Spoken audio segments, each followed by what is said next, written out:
Muy buenos días, preciosa familia del Señor, Iglesia Internacional Emanuel.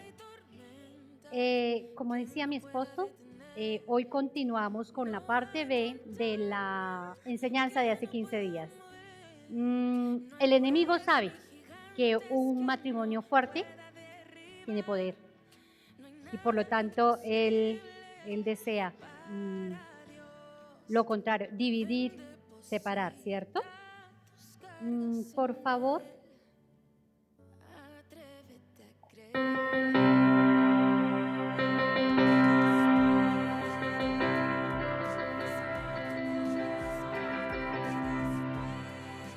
Bueno, una de las canciones más reconocidas en el planeta, ¿cuál es? Ah, bueno, ustedes saben, sí que sí saben, la marcha nupcial, ¿verdad? Muchas gracias, muy bien. Listo. Cuando la escuchamos, inmediatamente, ¿en qué pensamos? Ah, ustedes saben más que yo, deberían estar acá. Exactamente, en la ceremonia del matrimonio, donde la novia viene en el pasillo y ese varón está esperándola y qué linda, bueno, y esa novia vestida de blanco, ¿verdad? Pues imagínense que la princesa Victoria usó esta música cuando se casó con el príncipe Federico en 1858. Y desde ahí se puso de moda hasta el día de hoy. ¿O ha pasado de moda? No sé si estoy desactualizada. ¿No? Ah, bueno, sigue de moda, ¿sí ves? Imagínense, desde 1858. Una de las industrias más grandes y caras en la actualidad son las bodas. Incluye gastos, cenas, viajes, materiales impresos, alquileres, fotografías, recepción y, por supuesto, el vestido de quién? De la novia. Y todo matrimonio sabe que no pasa mucho tiempo después de esa ceremonia, de esos, castillos, princesas, príncipes, etcétera, y ¡pum! Despertamos a la realidad del matrimonio. ¿Cierto? Y comienza el trabajo, las complicaciones, las responsabilidades, pues que lógicamente para una pareja que está empezando son un poco desconocidas. ¿Están de acuerdo conmigo o estoy equivocada? Así es, ¿verdad? Entonces, cuando la pareja está frente al pastor, frente al el que los está casando, se pone sobre sus pies y empieza a repetir los votos. En la prosperidad, ¿y en qué más? Y en la adversidad. Hola, pero no tienen idea de lo complicada que es la situación. ¿Sí o no? Ay, Dios mío.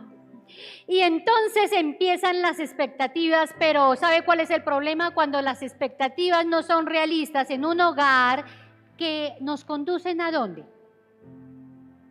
A la decepción, a decepcionarnos.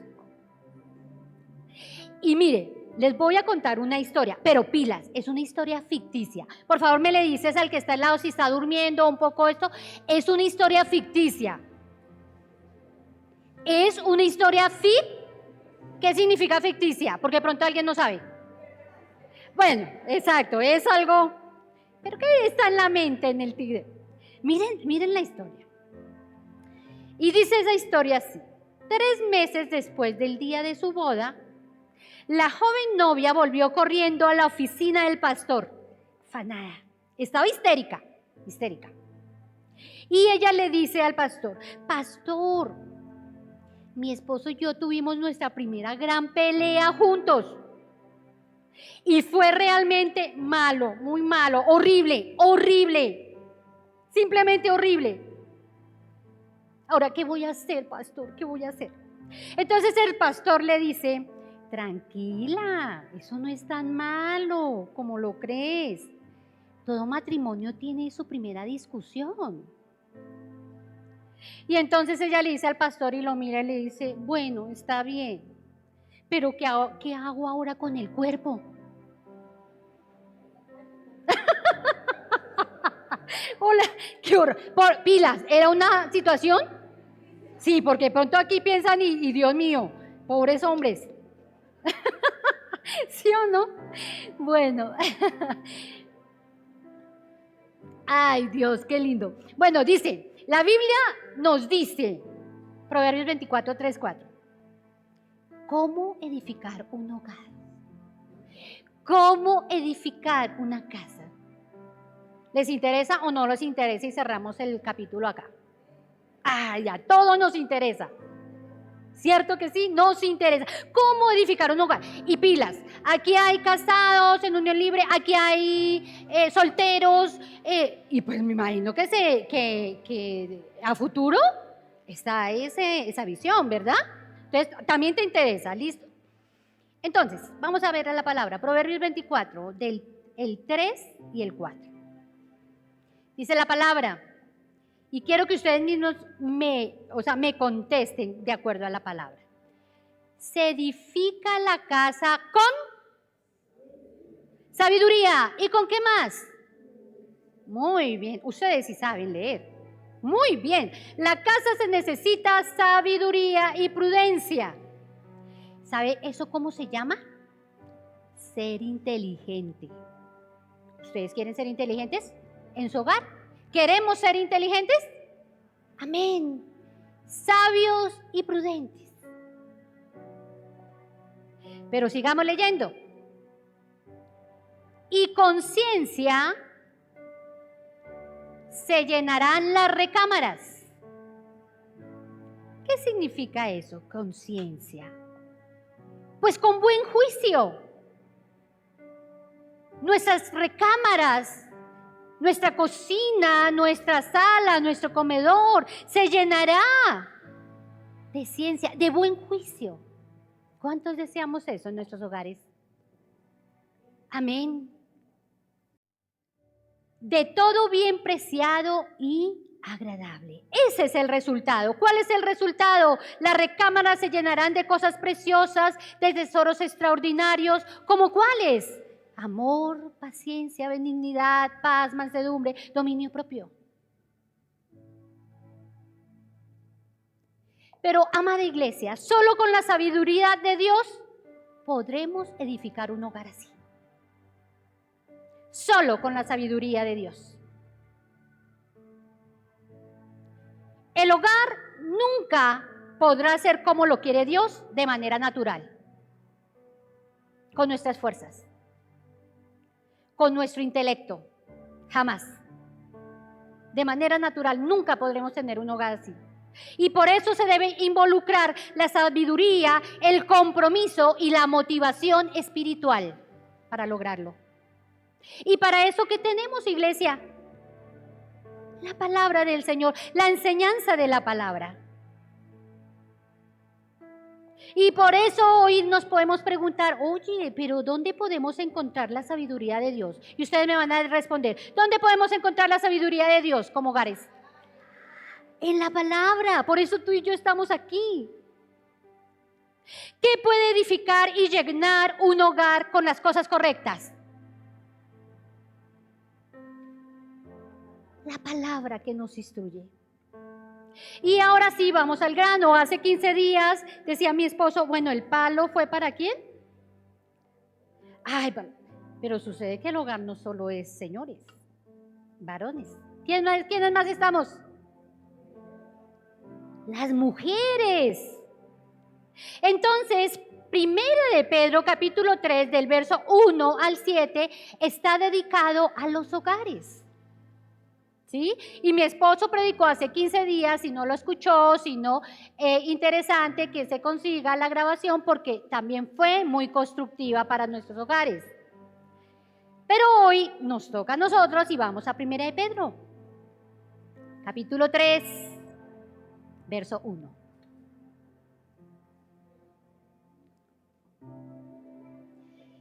Y dice la palabra así. Asimismo, nosotras, como mujeres, estemos ¿qué? ¡Wow! ¡Qué palabra tan complicada! Pero hoy la palabra nos se encargará de aclararnos esa palabra un poco tediosa. ¿Sujetas a quién? A nuestros maridos. ¿Pero para qué? ¿Para qué?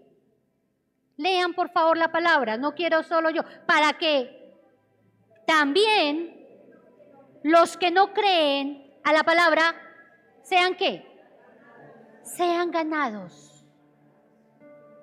Ganados con nuestra conducta, con nuestro comportamiento. Considerando vuestra conducta casta y respetuosa. Nuestro comportamiento. Entonces Pedro exhorta aquí a las mujeres a estar ¿cómo? Sujetas a sus maridos. Y por supuesto cuando escuchamos esa palabra nos causa malestar y más en una sociedad moderna que busca igualdad de géneros. Entonces vamos a entrar en materia. Entremos a entender la sujeción en la parte bíblica, pero para eso primero tenemos que entrar al contexto. Cuando hablamos al contexto es lo que está antes de ese verso que hoy acabamos de leer y quiero que vayamos al verso 2, al capítulo 2 ahí, el verso 13, donde el Señor hace el primer mandato y dice, por causa del Señor, ¿qué dice? Someteos. ¿Someteos a qué?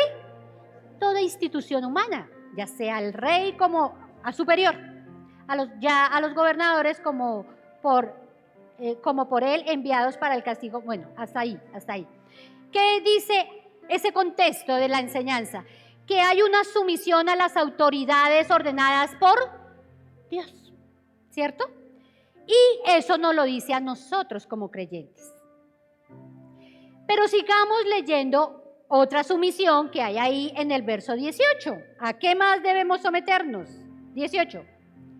Criados, estad, ¿qué dice la palabra clave de hoy? Sujetos con todo respeto, ¿a quién? A vuestros amos.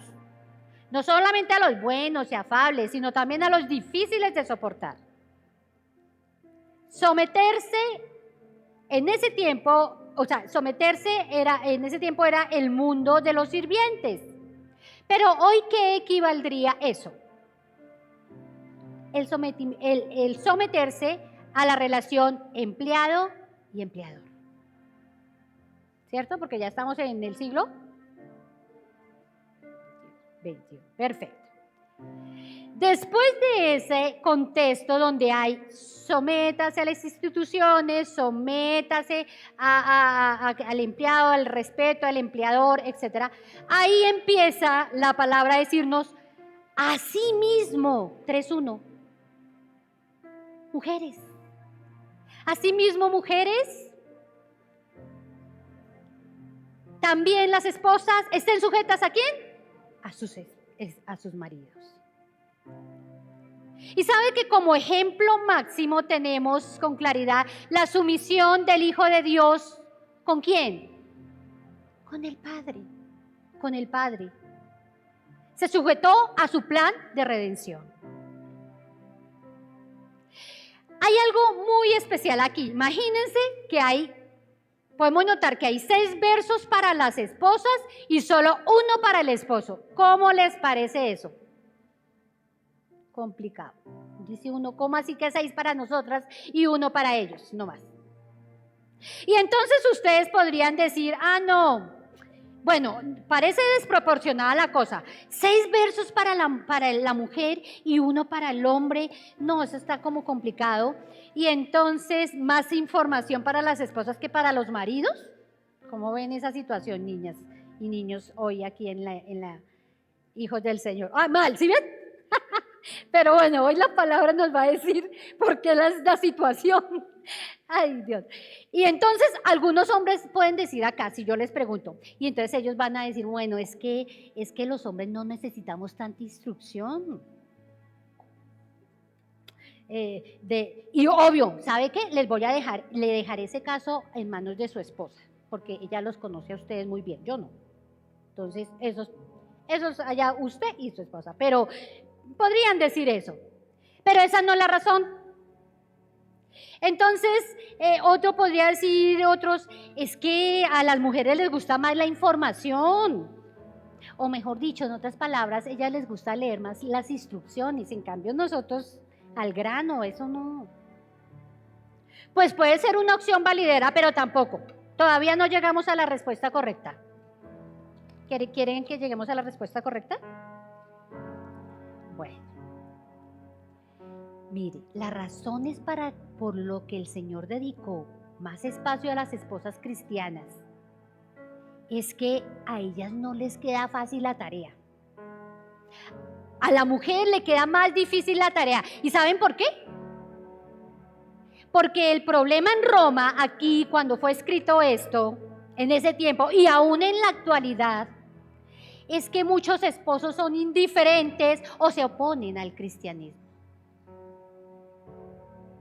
¿Real o no real? Si vemos aquí cuánto porcentaje hay de hombres y de mujeres, siempre ganan las mujeres. ¿Por qué? Y esto, ¿qué pasa? Ocasiona sufrimiento a la mujer. Un hombre que no conoce de Dios, un hombre que es más apático de Dios, es más difícil de cambiar. Porque el único que cambia personas, ¿quién es? No soy yo, porque no soy la Mujer Maravilla. Puedo interceder por el cambio de un hombre. Sí, y lo veo hoy en un hombre que era de un genio espantoso. Pero hoy veo un hombre sirviendo y amando a Dios. Declarando por fe lo que no veían mis ojos, pero que hoy ya lo puedo ver. Entonces es la mujer la que necesita más de un cálido aliento, de un sabio consejo espiritual, de comprensión. Por eso hay 6 versos para la mujer. Y aquí llega Pedro hablándole a todas las esposas, recordándonos el orden del liderazgo y sumisión. Y hoy solo vamos a ver el 1, no los otros 5, 1 nomás.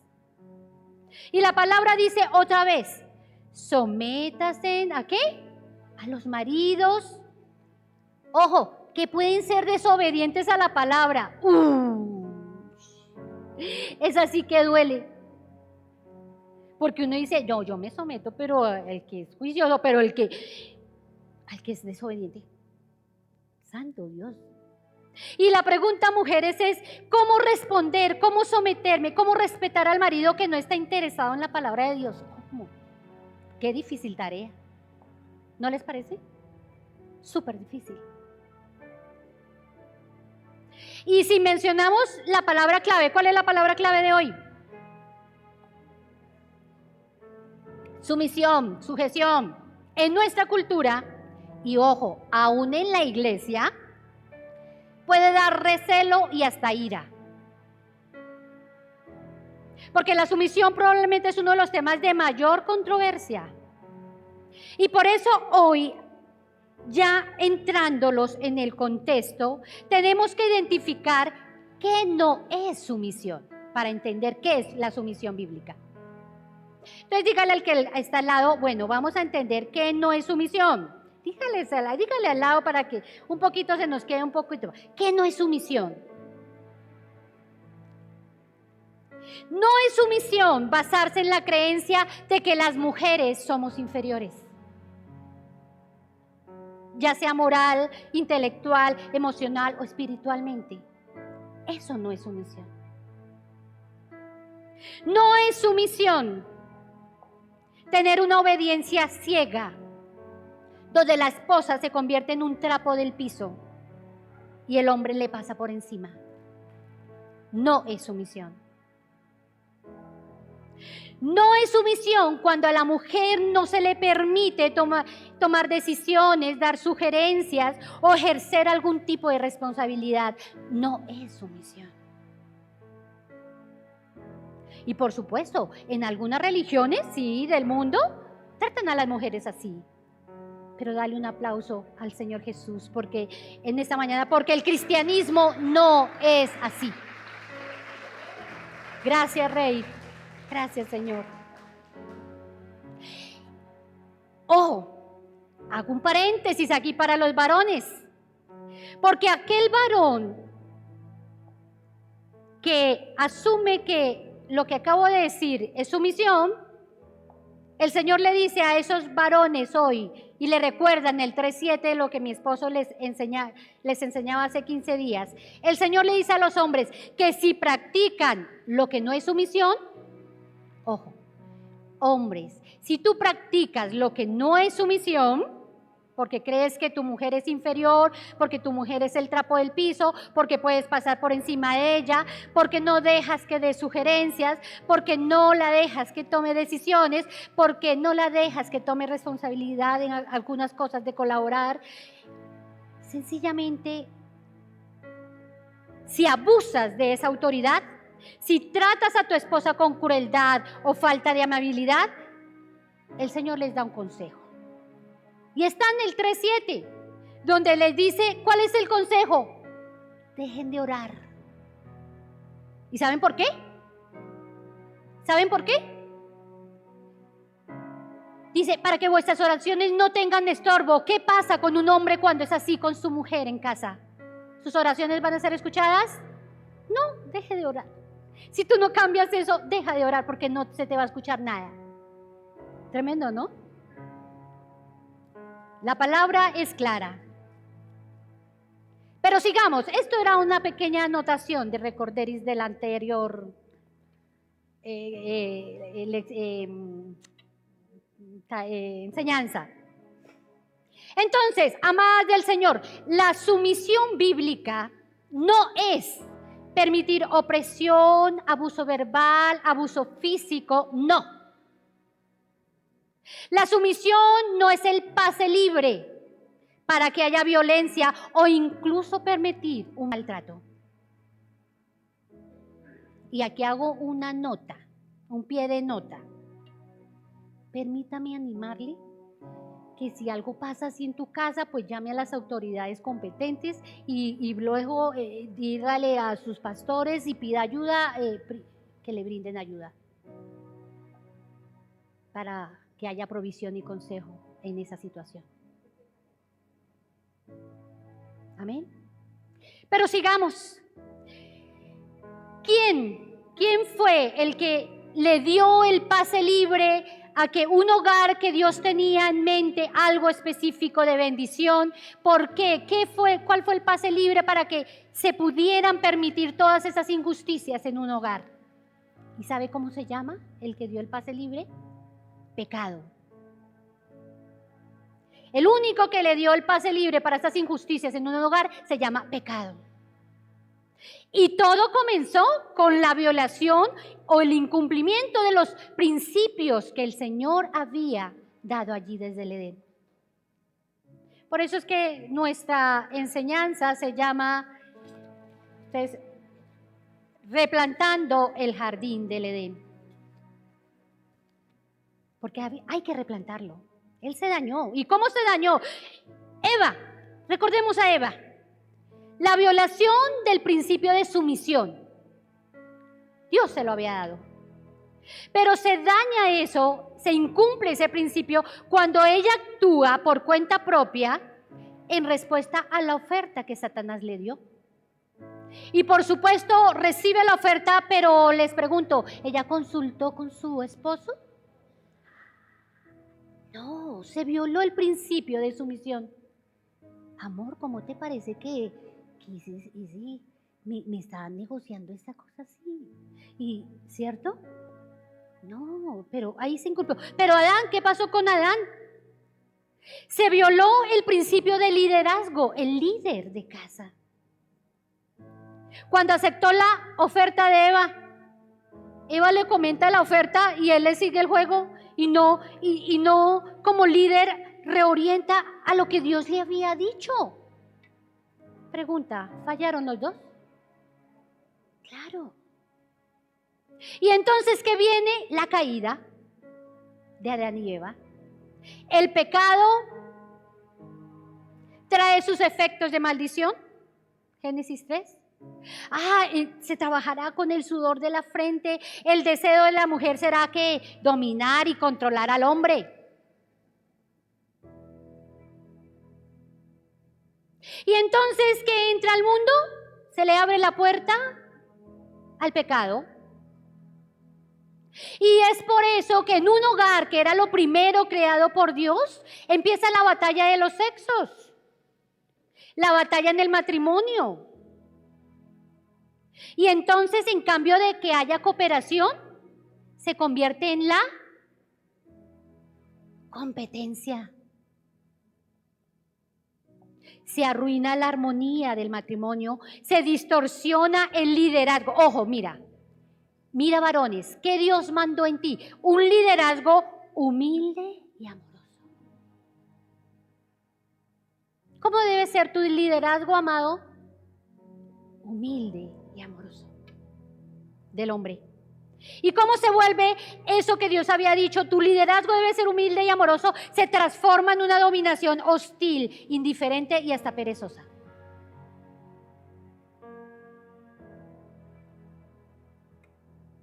Pero también se distorsiona la sumisión bíblica que teníamos que tener nosotras. Esa mujer inteligente que debería ser cuando aplicamos la sumisión bíblica. Y empieza ya la manipulación, la mujer manipuladora. Se trastornó todo con el pecado, ¿cierto, hermanos? Les hago una historia patria por eso, desde Adán ahorita, para entender lo que es la sumisión ahorita. El pecado, ¿saben qué? Nos hace más antisociales. ¿Cómo así que antisociales? Nosotros que somos cristianos. Entonces, antisocial, no tenemos tiempo para amar a los demás, no tenemos tiempo para amar al cónyuge, porque estamos demasiado ocupados amándonos a nosotros mismos. Lo que me gusta, lo que me interesa, lo que me importa, no me importa lo tuyo. Eso es lo que hacemos a veces como pecadores, y por eso un hogar necesitamos a Cristo, que es el que limpia nuestro pecado, nos transforma, nos cambia. Por eso necesitamos a Cristo en un hogar.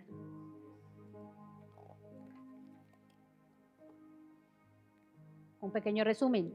Contexto de la sujeción. Lo que no es sumisión. Lo que dio libertad a las injusticias, que fue el pecado en un hogar. Lo que entra al mundo y empieza a distorsionar lo que Dios no había hecho. Entonces, ahora sí entremos a lo que es la sumisión bíblica. Y quiero preguntarles, ¿continuamos o terminamos el sermón? Bueno, continuamos, amén. ¿Interesados en aprender la palabra? Amén. Listo. ¿Qué es la sumisión bíblica? Y hay algo muy especial y hermoso. ¿Y saben qué? La sumisión bíblica es un término administrativo. Significa un término administrativo. ¿Qué significa? Ayudar voluntariamente con el propósito de completar. ¡Qué lindo! Dios pensó en nosotras y nos dio ese cargo administrativo para ser un asistente personal. O sea que el Señor nos puso un cargo. Mujer, dile al que está al lado, soy un asistente personal de mi esposo. O de mi futuro esposo o de... Soy un asistente personal.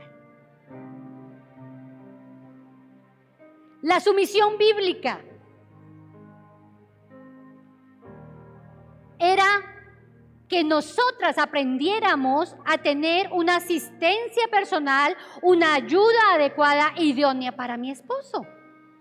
Y esa perspectiva es la que glorifica a Dios.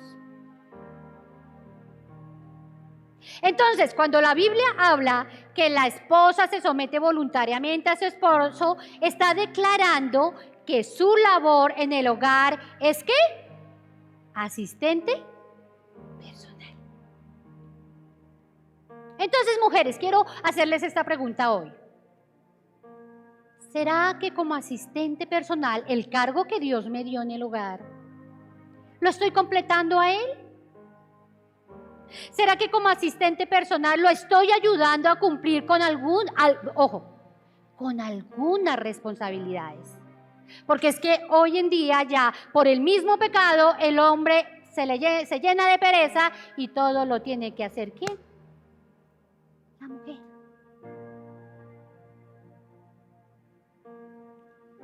¿Será que como asistente personal lo estoy ayudando?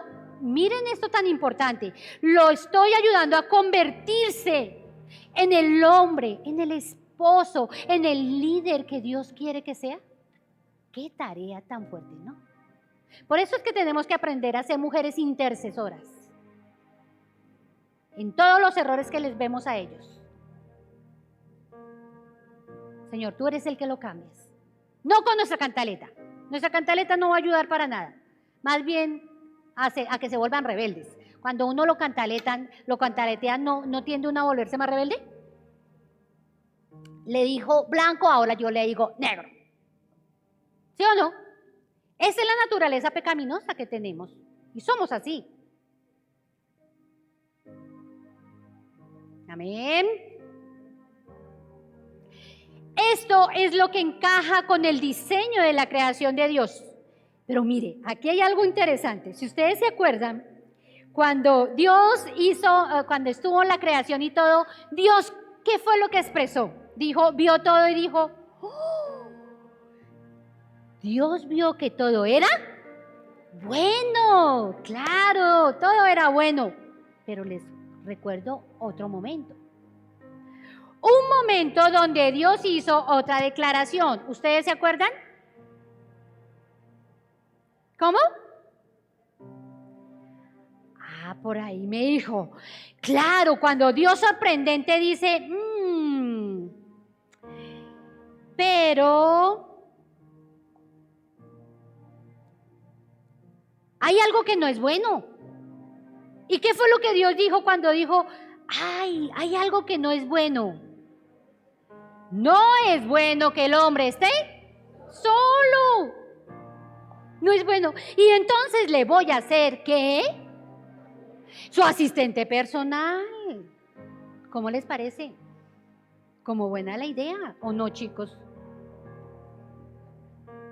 ¿Están arrepentidos de esa decisión? No, el Señor nunca se equivoca. En todos los sentidos. Entonces el Señor dice, le crearé. Es bueno que tengas al lado un asistente de ayuda. Es mejor que tengas al lado un asistente personal ahí. No es bueno que el hombre esté solo. Le haré ayuda idónea para él. Un asistente. Voy a hacer una ayuda idónea para el hombre.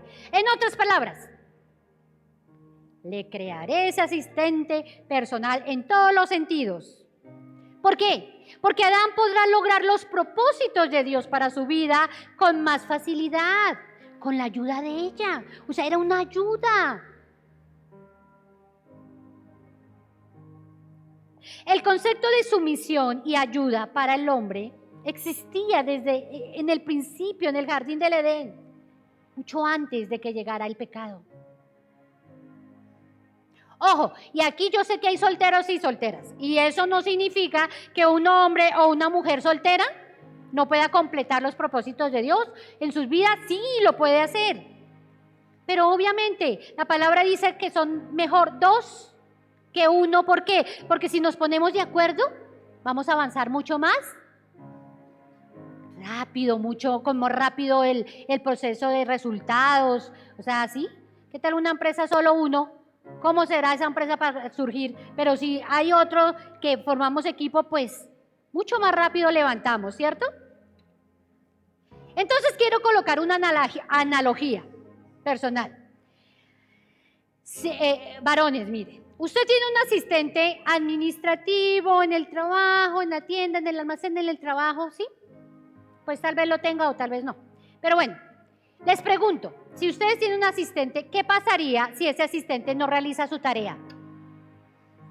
Nunca ofrece ideas, nunca hará preguntas, nunca corrige ni mejora lo que está haciendo, nunca hace sugerencias, nunca recuerda lo que está haciendo. ¿Será que su asistente está haciendo algo? No, ¿cierto? Probablemente no le está haciendo mucha ayuda real y valiosa. No olvides esto, la esposa sumisa siempre se va a ubicar junto a ese esposo y lo va a ayudar. ¿Cómo lo va a ayudar? ¿Cómo Dios quiere? ¿Cuál es la sumisión bíblica? Ofreciendo ideas, sugiriendo opciones, haciendo preguntas, haciendo correcciones, haciendo mejoras, recordando las cosas que hay que hacer o que se nos ha olvidado. Y por eso no se enojen. Obviamente, no nos volvamos cantaletosas porque eso aburre. Pero sí con sabiduría formemos ese equipo. Entonces, la idea de sumisión del mundo es muy diferente a la idea de sumisión de Dios. Porque el mundo, la sumisión del mundo, ¿cómo es? Es de segunda clase, es inferior, es sin iniciativa, da inseguridad, es de acobardamiento, es de resignación, es de abuso. Esa es la sumisión del mundo.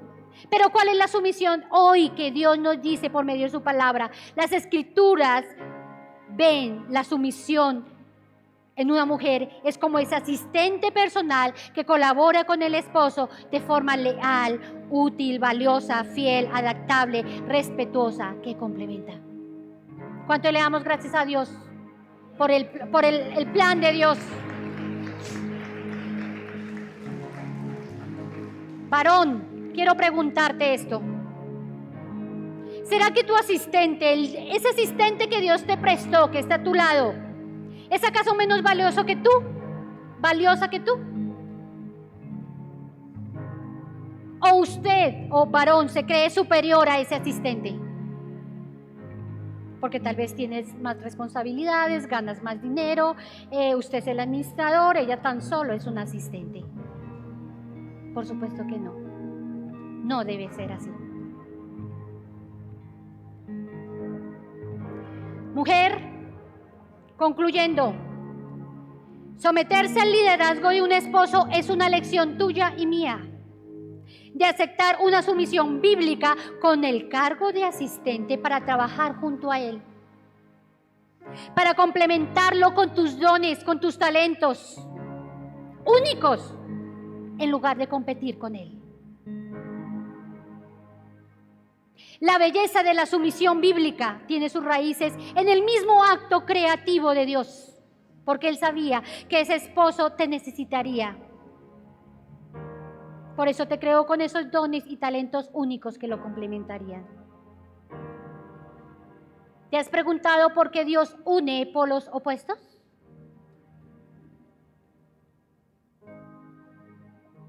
Es porque esas diferencias, y yo les pregunto aquí entre nos, ¿será que las diferencias entre pareja nos gusta? ¿Qué nos pasa con las diferencias? ¿Nos irritamos? Es irritante una diferencia en el matrimonio.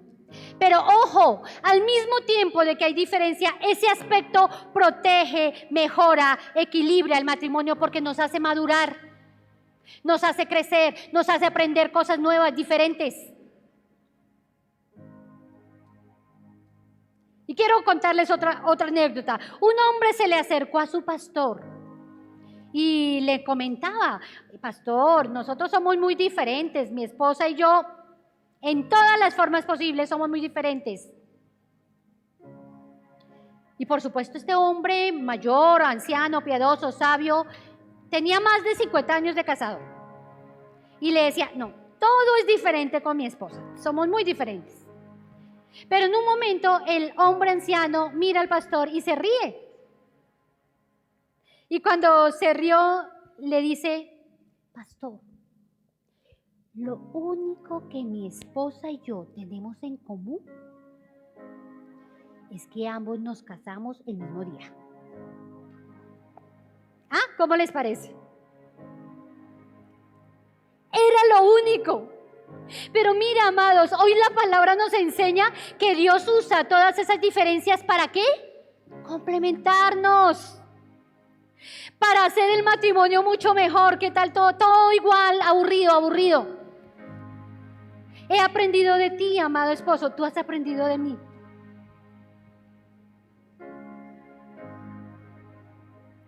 Qué hermoso. Pedro nos recuerda aquí que no es escapar de los pecadores. Mujeres, y recordemos, tú y yo, tanto ellos como nosotros, somos pecadores porque hacemos a veces muchas cosas mal.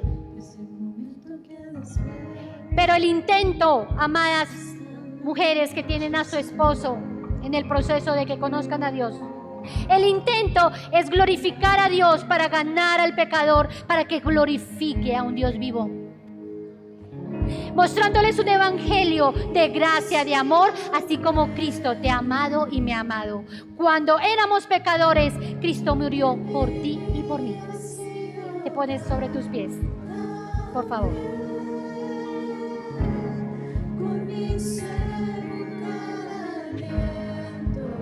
Quiero hacer una invitación muy especial.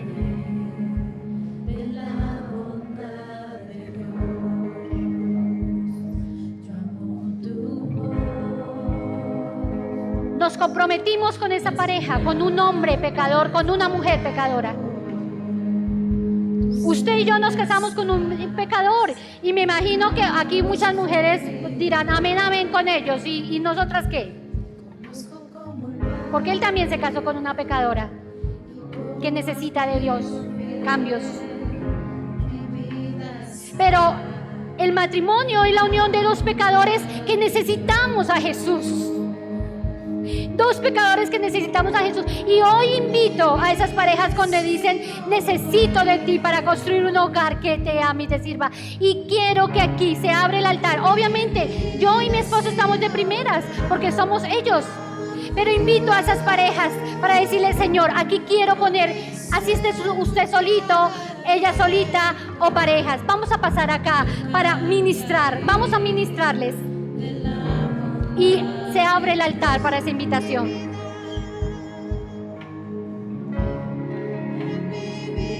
Como les decía, los pecadores, el pecado nos hace encerrarnos en nosotros mismos. ¿Cuántas veces lo hemos experimentado en nuestro hogar? ¿Cuántas veces hemos sido egoístas?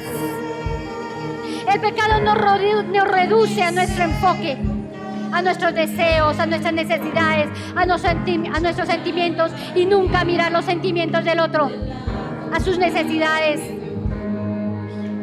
El pecado nos hace presumidos para ofendernos con nuestras ofensas. Cierra tus ojitos. Y todo aquel que quiera venir y que sea ministrado, Señor, hoy te damos gracias por tu palabra. Hoy reconocemos, Señor, que nuestro matrimonio ha sido construido en un mundo pecador. Y por lo tanto ha sido edificado en una cultura que constantemente intenta robar herramientas matrimoniales. Pero gracias porque tu palabra nos brinda esas herramientas. Señor, vemos que la gente alrededor quiere quitarnos esas herramientas, ese martillo, ese destornillador, ese pegamento de madera, esos clavos y cualquier cosa que tengamos en esa caja de herramientas para construir un matrimonio bendecido, un matrimonio que te ama, un matrimonio que te sirve. Pero Señor, ayúdanos. Ayúdanos, Señor. Porque el mundo siempre querrá promover matrimonios con orgullo, orgullosos. Y el mundo siempre nos lo dirá: esto no es bueno para ti. No te sentirás realizada, no te sentirás realizado. Pero gracias porque tu palabra nos dice que contigo tenemos hogares realizados, Señor. Iglesia, no olvidemos nunca que los momentos más gratificantes son aquellos donde hay humildad en una pareja, donde aplastamos el orgullo en el nombre de Cristo Jesús. Así como Jesucristo, una persona realizada que jamás caminó sobre el planeta humillando, sino que caminó sobre el planeta bendiciendo, sirviendo en gracia y dando, Señor, llenando de amor. Señor, gracias por tu palabra. Gracias, Señor, por tu palabra, Señor. Y hoy te damos gracias, Señor, porque tú has sido bueno. Gracias por tu palabra, porque me enseña a construir un hogar con el temor de Dios, para glorificarte y honrarte, Señor. Gracias. En mi vida ha sido bueno. Sí, Señor, así es. Gracias por mi hogar, mis hijos, mi familia. Gracias por estos hogares, Señor.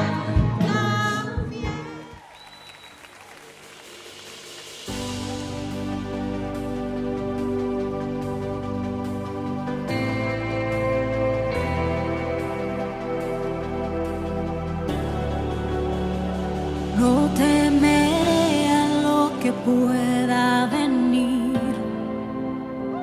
con sus alas Él me cubre. Puedo confiar, nada sobrevendrá, y estoy seguro en tus brazos. Como